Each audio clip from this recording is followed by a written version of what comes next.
안녕하십니까. 마음치유 행복도량 대구 구룡사주지 도율입니다. 오늘 2019년 1월 1일입니다.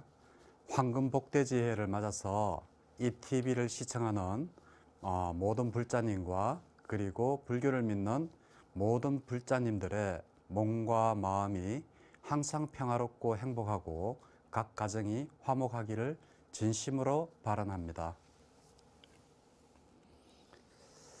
자, 그럼 지금부터 오늘의 강의를 시작하도록 하겠습니다.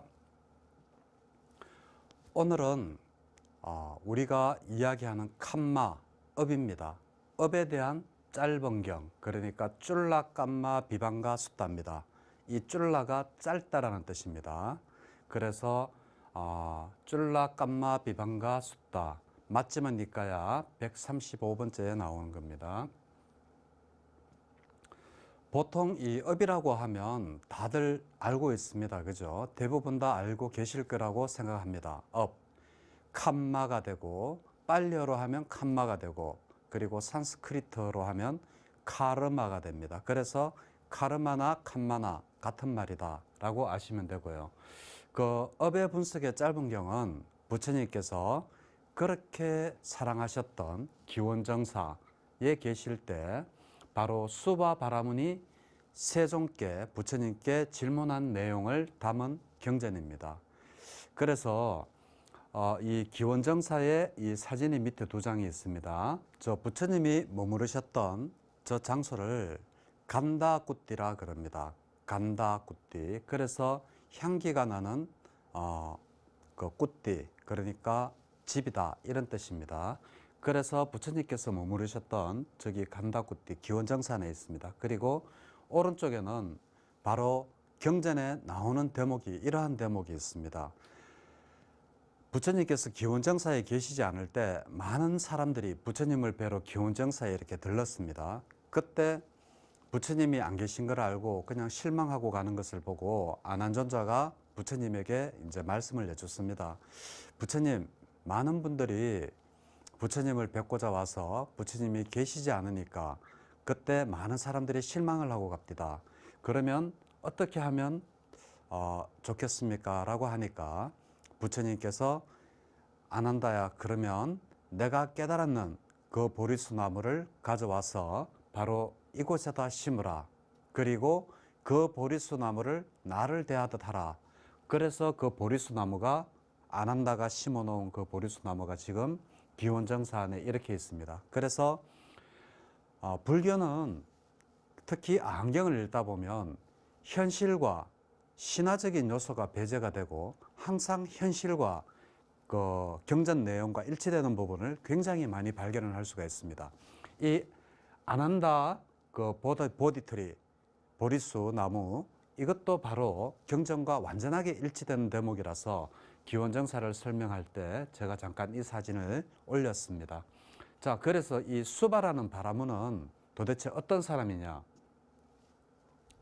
바로 그 또떼야라는 아들이 바로 수바랍니다. 근데 이 또떼야는 어디에 많이 나오는가 하면 바로 그 여러 경전에서 이렇게 많이 나옵니다. 삼명경, 그리고 뭐 수바경 이런 데도 나옵니다.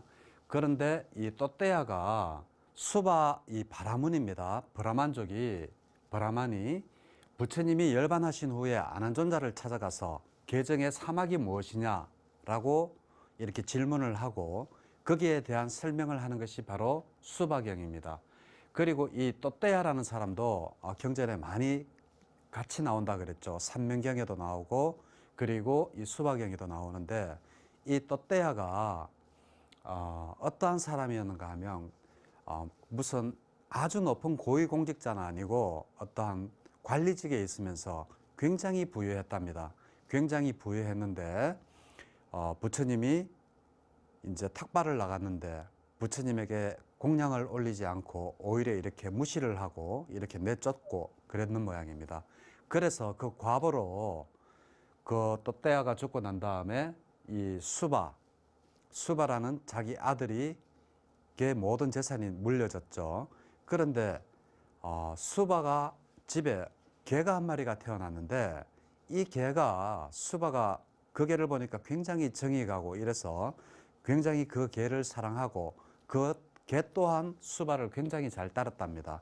그래서 나중에 이제 부처님께서 그 수바 집에 이렇게 들을 일이 있어서 그쪽으로 딱 가다 보니까 또떼아가 이렇게 이 집에 개로 환생이 되었구나 라고 이야기를 하니까 수바가 그 자기 아버지는 천상에 태어났지 개로 절대 태어나지 않았다라고 부처님에게 화를 냅니다.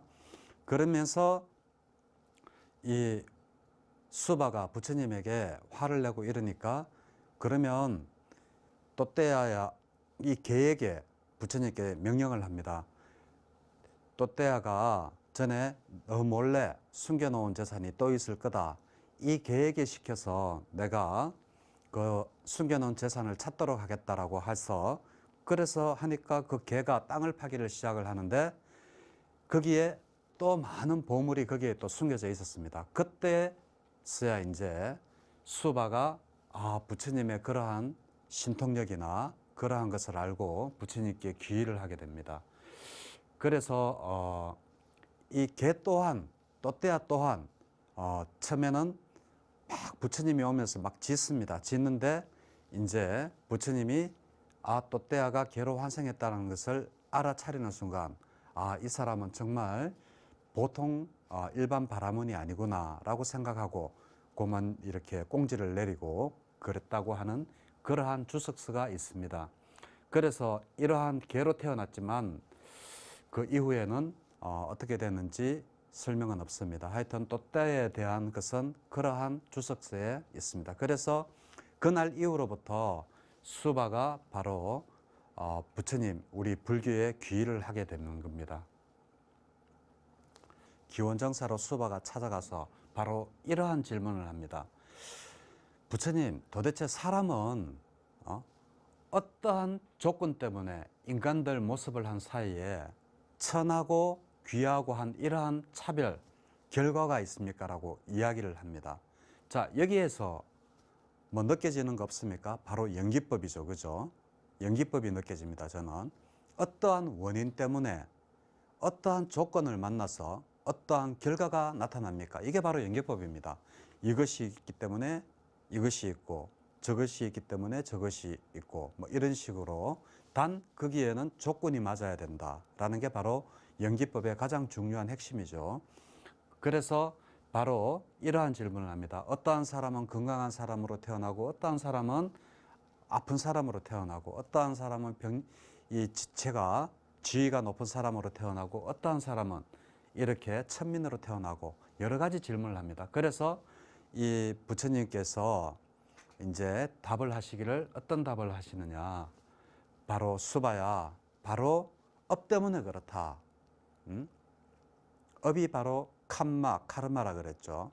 이 업이 바로 너의 주인이고 업의 바로 상속자이고 사람의 바로 업의 상속자라는 겁니다. 그리고 업에서 우리가 태어났고 업의 권속이고 업의 의지처다.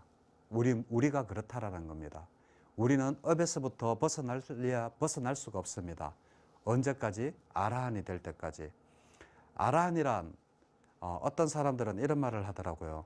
뭐 할 일을 다해서 마쳤으니까 죽기를 기다리는 사람이 아라한이라고 하는 그러한 이야기를 하는 사람도 있는데 아라한은 절대 그러한 게 아닙니다.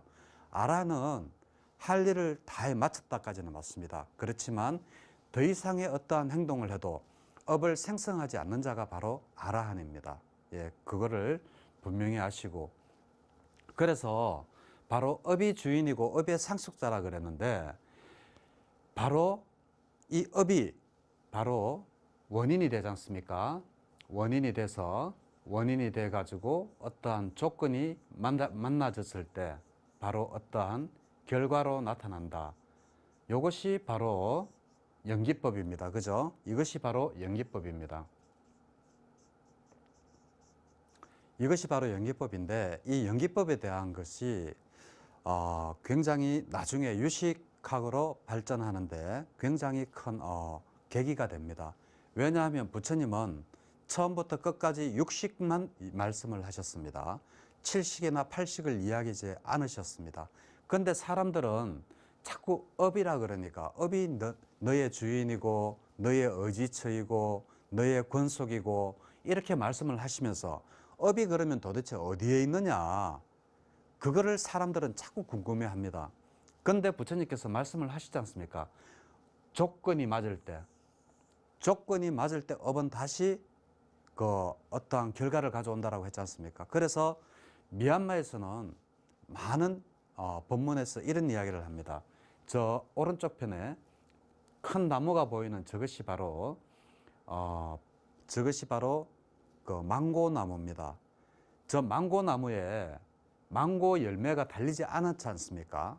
근데 망고 열매는 달리지 않았지만 어떠한 비와 그리고 온도와 그리고 습도 뭐 이러한 것들이 적당한 뭐 일조량 이런 것들이 맞으면 없던 데서 이렇게 망고 열매가 일어납니다. 망고 열매가 만들어집니다. 그죠? 이것과 마찬가지로 우리가 비록 업이 어디에 있는지는 잘 모릅니다. 그렇더라도 이러한 조건만 맞으면 바로 일어나는 것이 바로 우리의 업의 결과다. 그래서 우리가 바로 업의 주인이고 업의 결과물이고 업의 의지처가 되는 겁니다.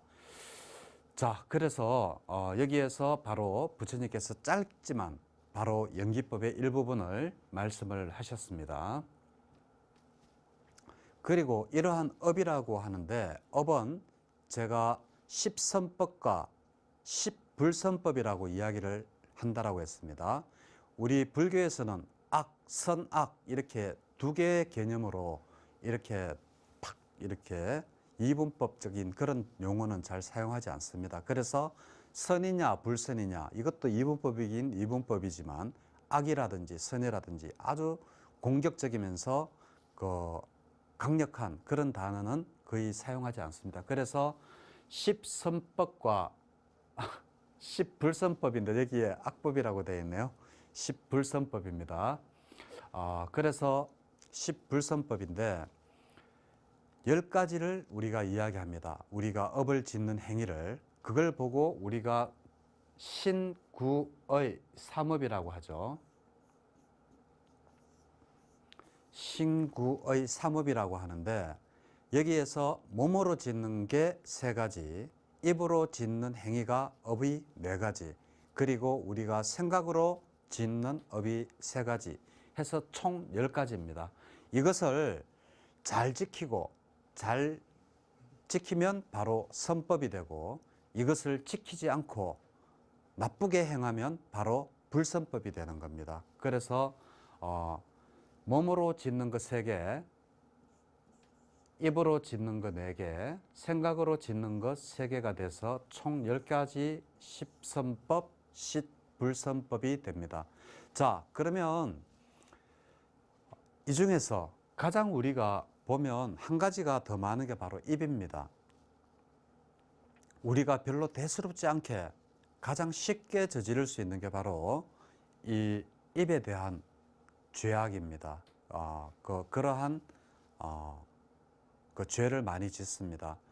나는 그냥 별 대수롭지 않게 이야기를 하지만 듣는 상대는 정말 화살을 맞았는 것처럼 가슴이 아픈 경우도 있고, 예, 그렇습니다. 그래서 항상 입조심, 말조심, 그리고 이간질, 거짓말 뭐 이런 것들을 하지 않는 게 굉장히 우리가 일상생활을 하면서 가장 저지르기가 쉬운 것이 바로 신구의 삼업 중에서 바로 입으로 짓는 죄가 가장 나도 모르게 이렇게 짓는 죄가 가장 많다라는 것을 항상 생각하셔서 항상 말 이렇게 한마디 할 때마다 이렇게 혹시 내가 이 말을 하면 이 사람이 상대방이 어떤 상처를 받지 않을까 그런 생각을 하면서 말씀을 좀 하셨으면 좋겠습니다.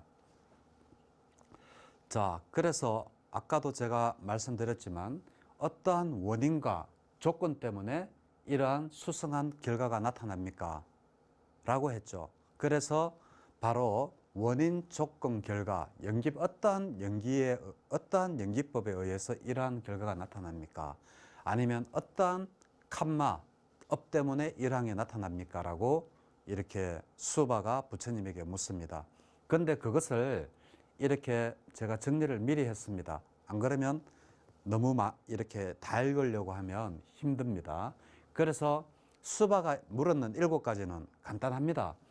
왜 수명이 짧은 사람이 있고 수명이 긴 사람이 있습니까? 그리고 왜 강한 사람이 있고 건강한 사람이 있고 아픈 사람이 있습니까? 그리고 왜 잘생긴 사람이 있고 못생긴 사람이 있습니까? 그리고 왜 세력이 있는 사람과 세력이 없는 사람이 있고, 그리고 누구는 부유하고 누구는 왜 가난합니까? 그리고 누구는 높은 집안의 그 귀족의 아들로 태어나고 누구는 천민의 아들로 태어납니까? 그리고 누구는 바보로 태어나고 누구는 아주 똑똑한 사람으로 태어납니까? 하는 이러한 일반인들이라면 누구나 궁금해할 수 있는 이러한 질문 7가지를 수바가 부처님에게 이야기를 합니다. 그러면 부처님의 대답을 한번 알아볼까요? 부처님께서는 뭐라고 말씀을 하셨는지. 자, 수명이 긴 사람은 생명 죽이는 것을 멀리했기 때문이라고 이야기를 합니다. 그리고 수명이 짧은 사람은 생명을 많이 해쳐서 그렇다, 이렇게 수바에게 설명을 합니다. 그리고 두 번째로 이제 제가 지금 하는 이야기는 그 다음부터 계속 이어집니다. 살생을 많이 한 사람이 비록 그 나쁜 곳, 파멸처, 악처, 지옥 이런 데 태어나지 않고 인간으로 태어나더라도 수명이 짧다라는 겁니다. 운이 좋게 인간으로 태어나더라도 본래는 그렇게 나쁜 곳, 파멸처, 지옥 이쪽으로 태어나야 되지만 운이 좋아서 인간으로 태어나더라도 수명이 짧게 태어난다라고 부처님께서 말씀을 하시고, 그리고 생명 죽이기를 멀리한 사람들, 그러니까 생명을 아주 귀히 여겼는 사람들은 천상이나 그리고 좋은 곳 이런 곳에 태어나지 않더라도, 태어나지 못하고 인간으로 태어나더라도 그 수명은 길다라고 말씀을 하십니다. 예, 그렇죠? 여기 되어 있죠. 자, 그러면 이러한 대목은, 자, 어떠한 사람은 부유합니까? 할 때도 똑같습니다. 모든 것에 이렇게 좋은 곳에 태어난다든지 나쁜 곳에 태어나야 되지만, 그렇더라도 인간으로 태어나면 이제 수명은 길고 수명은 짧다, 이렇게 되듯이, 자, 어떠한 사람이 그러면 병약하고 어떠한 사람이 건강합니까? 이렇게 할 때 건강한 사람은 그 막대기나, 경전에 보면 막대기나 돌멩이로 이렇게 폭력을 행사하지 않은 사람들이 건강하게 태어난다라고 합니다. 그리고 병약한 사람은 이 막대기나 돌로 짐승을 괴롭힌다든지 사람을 괴롭힌다든지 하는 사람들이 바로 이러한 병약한 사람으로 태어난다라고 합니다. 그래서 제가 여기에서 다시 말을 하지 않더라도 이렇게 폭력을 행사하지 않은 사람은, 예? 몸이 무너져 죽은 뒤에 천상에 태어난다. 그리고 만일 좋은 곳 천상에 태어나지 못하더라도 그는 바로 건강한 사람으로 태어난다, 이렇게 되겠죠. 폭력을 많이 행사한 그러한 사람들은 바로 지옥, 파멸처, 악처 이런 곳에 태어나야 되지만 운 좋게 그곳에 태어나지 않고 사람으로 태어나더라도 바로 어떻게 해요? 바로 병약하게 태어난다, 약하게 태어난다라는 겁니다. 아프게, 몸이 아프게 태어난다라는 겁니다. 그래서 다음번 세 번째 이야기할 때도 제가 또 말씀을 드리겠지만, 이러한 그 말씀을 하지 않더라도 항상 이렇게 좋은 일을 한 사람은 천상에 태어나야 되지만 어쩌다 인간으로 태어나도 그의 수명이 길거나 부귀영화를 누리거나 뭐 이렇게 되는 겁니다. 그리고 나쁜 짓을 한 사람은 당연히 파멸처, 악처, 지옥 이런 데 태어나야 되지만 운 좋게 인간으로 태어나더라도 그 사람은 아프거나 지위가 낮거나 그리고 건강하지 못하다, 이런 겁니다. 그리고 제가 여기 밑에 이 그림이 잘 보이실는지 모르지만 왼쪽 편에 보면 이렇게 사람이 스피커 비슷한 거 들고 막 이렇게 하는 게 있어요. 이 폭력은 꼭 돌멩이나 짝대기, 경전처럼 경전에는 돌멩이나 짝대기 이렇게 폭력을 행사한다고 되어 있지만 저는 거기다가 언어 폭력도 상당한 폭력이라고 생각합니다. 요즘 댓글 뭐 이런 거 많이 하시죠.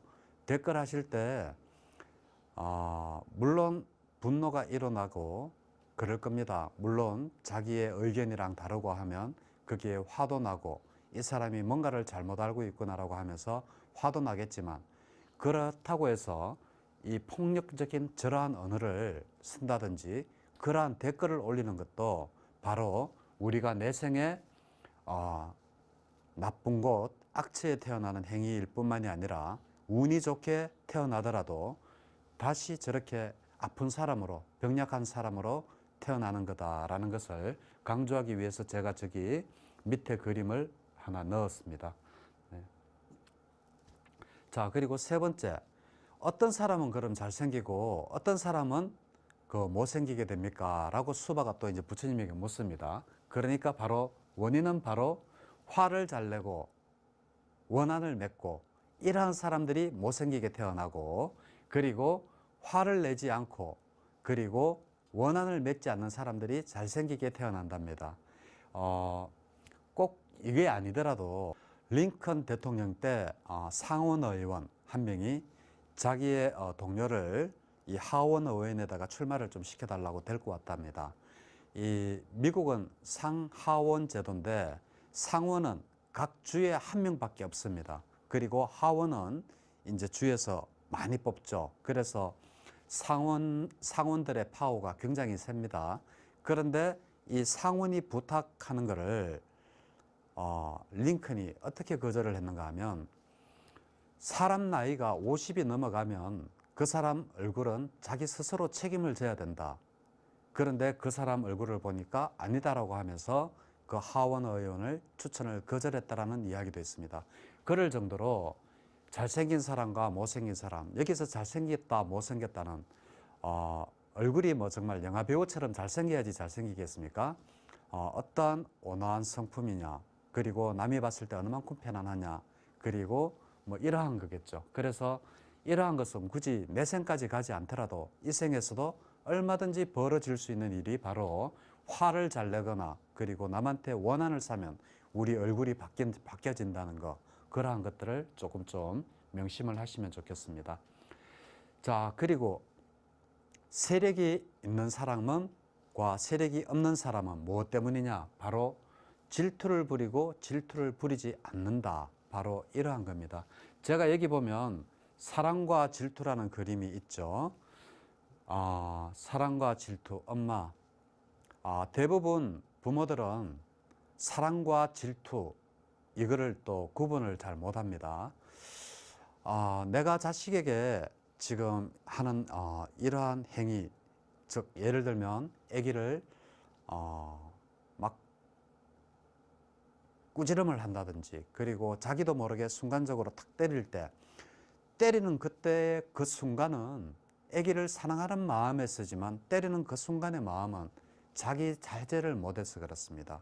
화가 나고, 그리고 남보다 못하니까 내 자식이 좀 더 잘했으면 좋겠는데 못하니까 거기에 대한 질투심도 있고, 그래서 제가 여기 이러한 그림을 엄마와 딸과, 참 메비우스의 띠죠. 저게 끝없이 돌아갑니다. 저게 메비우스의 띠. 예, 이러한 그림을 제가 삽입을 했습니다. 그래서 질투를 많이 부린 사람은 죽어서 다시 태어나더라도 세력이 없는 사람이 되고, 그리고 질투를 부리지 않는 사람은 죽어서 당연히 천상에 태어나야 되지만 혹시라도 인간으로 다시 태어난다 하더라도 주위에 세력이 있는 사람으로 태어난다. 아까 제가 제일 첫 번째 했던 말, 그거를 항상 제가 하지 않더라도 그렇게 생각을 하시라고 제가 말씀을 드렸습니다. 자, 그리고 또 수바가 다섯 번째로 질문을 합니다. 자, 그러면 왜 어떠한 사람은 부자로 태어나고 어떠한 사람은 가난한 사람으로 태어납니까? 라고 물었을 때 바로 부처님께서 바로 사문들에게 보시를 많이 한 사람들이 천상에 태어나야 되지만 바로 인간으로 태어나더라도 부자로 태어나고, 그리고 가난한 사람은 사문이나 바라문에게 보시를 하지 않아서 그렇다라고 이렇게 이야기를 합니다. 자, 이 대목에서 또 생각나는 게 있죠. 보시 그러면 생각나는 게 바로 수메다 이야기입니다. 바로 부처님의 전생이죠. 수메다가 굉장히 잘 살았습니다. 굉장한 부자였는데 자기의 재산을 자기 아버지로부터 물려받아서 전부 다 이렇게 사람들한테 다 나누어 주는 겁니다. 그래서 그때 그 재산을 나누어 줄 때 친척들이나 이제 일하는 다른 가족들이, 아니 수메다야, 너희 아버지가 이 재산을 어떻게 모은 재산인데 너는 이걸 이렇게 사람들에게 함부로 나누어 주느냐라고 이야기를 했을 때 그 수메다가 바로 어떤 이야기를 했습니까? 우리 할아버지도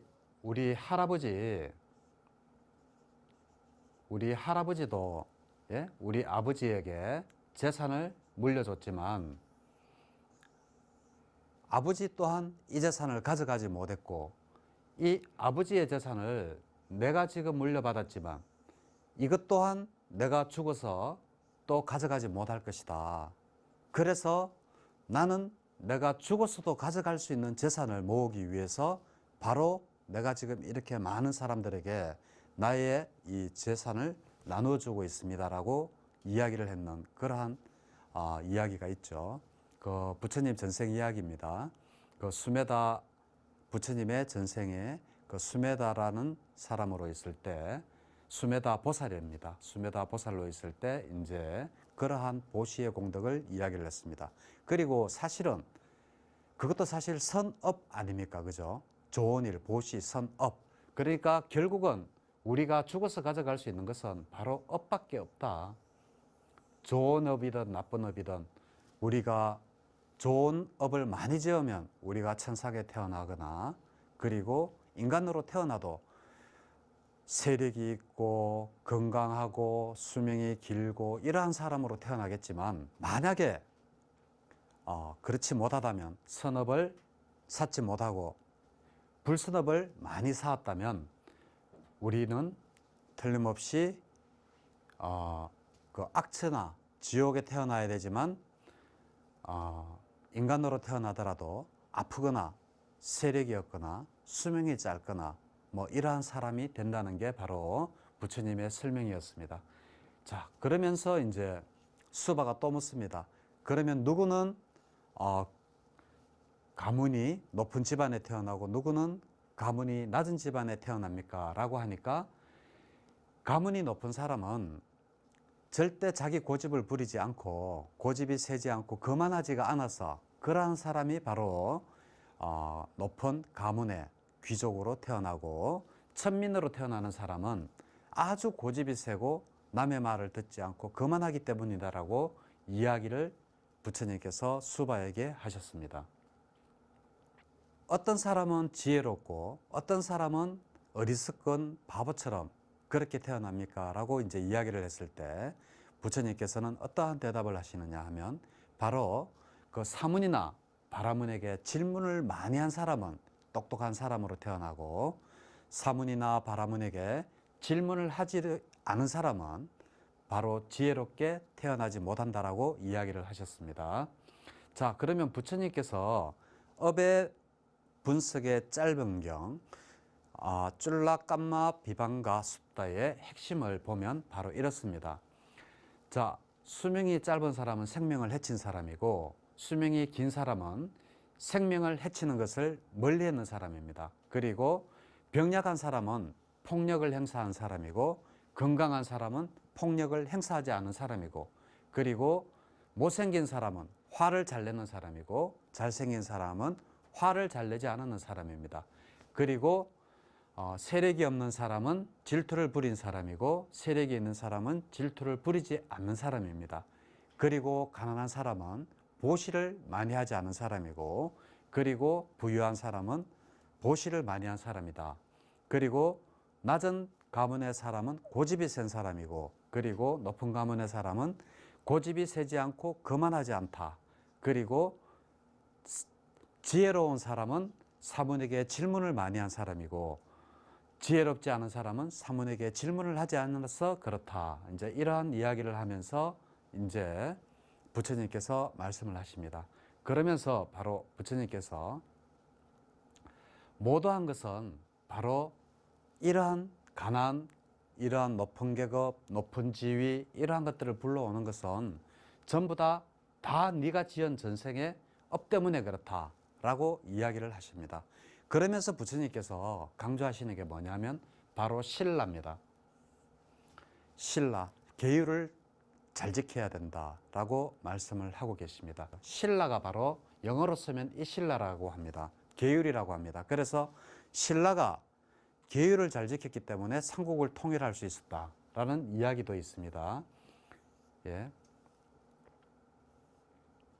신라, 백제, 고구려죠. 그래서 이러한 신라, 바로 계율을 잘 지켜야 된다라는 이러한 부처님 말씀을 한 번 더 우리 신라라는 이름으로 한 번 더 생각을 해보면서 오늘 업의 분석의 짧은 경을 모두 마치도록 하겠습니다.